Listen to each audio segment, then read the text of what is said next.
Hello मेरे dear students, कल की क्लास में मैंने आप लोगों को वैद्युत अपघटन की समझ बताया था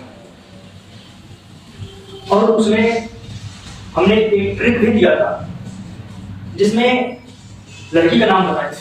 क्या नाम बताया थे? लीना। यहाँ वो ट्रिक है, लीना जम के फेंकती है कॉपर चांदी। अब हम इनसे क्या बताएं, इनका मतलब क्या है? तो इनसे हम बताएंगे ली का मतलब होता है लिथियम, ना का मतलब होता है सोडियम, जम के Zn, फेंकती Fe है हाइड्रोजन, कॉपर मतलब Cu, चांदी धातु Ag। ये है। इसके साथ साथ आप लोगों को कुछ एनायन भी याद रखनी है। एनायन का मतलब होता है जिस पर माइनस हो, तो आपको वो याद रखनी है। जैसे Cl-, OH-, NO3- जो नाइट्रेट है, SO4 सल्फेट है और F- मतलब क्लोरीन है।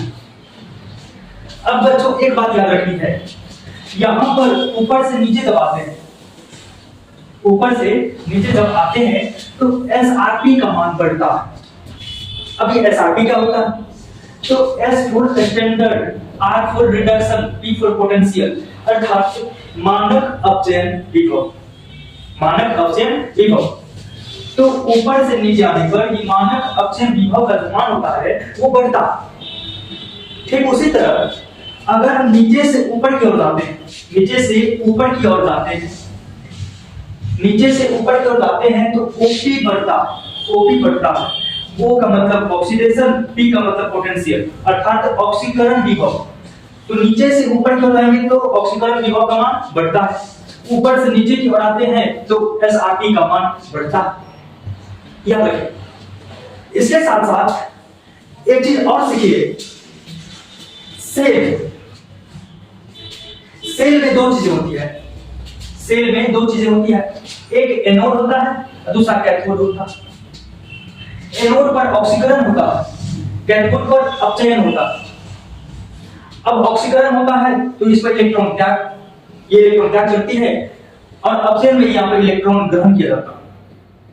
तो इलेक्ट्रॉन त्याग करके ये पॉजिटिव बनते हैं, ये इलेक्ट्रॉन ग्रहण करके नेगेटिव बनता है, नेगेटिव बनता है। ठीक। अब एक बात समझिए, यहां पर एनोड पर क्रिया कौन करेगी, कैथोड पर क्रिया कौन करेगी, अर्थात एनोड पर कौन आएंगे, कैथोड पर कौन आएंगे, इसकी चर्चा करेंगे। तो याद रखें कि यहां एनोड पर ऋणायन आएगा, एनोड पर कौन आएगा, ऋणायन आएगा। किस लिए? तो इलेक्ट्रॉन त्याग करने के लिए, इलेक्ट्रॉन त्याग करने के लिए कौन आएगा, एनोड पर ऋणायन आएगा। उसी तरह यहां कैथोड पर कौन आएगा, तो कैथोड पर धनायन आएंगे। किस लिए? तो इलेक्ट्रॉन ग्रहण करने के लिए। ओके, तो ये आप लोगों ने सीखा। अगला टॉपिक है NaCl, जो कि गलित अवस्था में है। गलित अवस्था का मतलब होता है पिघली अवस्था। NaCl का गलित अवस्था में क्या करेंगे, वैद्युत अपघटन, वैद्युत अपघटन। NaCl का गलित अवस्था में क्या करेंगे बच्चों, तो वैद्युत अपघटन करेंगे। तो NaCl का जब वैद्युत अपघटन करेंगे तो इसमें देख लीजिए, यहां पर NaCl गलित NaCl, ये क्या होगा, वैद्युत अपघटन जब इसका करेंगे ये टूट जाएगा बच्चों, ये टूट जाएगा या Na+Cl बनेगा।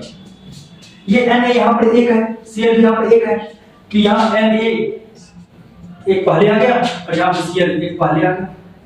ठीक बच्चों, अब याद रखें ये प्लस है, ये Cl माइनस है, ये माइनस का एक इलेक्ट्रॉन Na पर आता है, ये Na का एक इलेक्ट्रॉन Cl पर आता है, मतलब ऐसे होगा इस तरह से।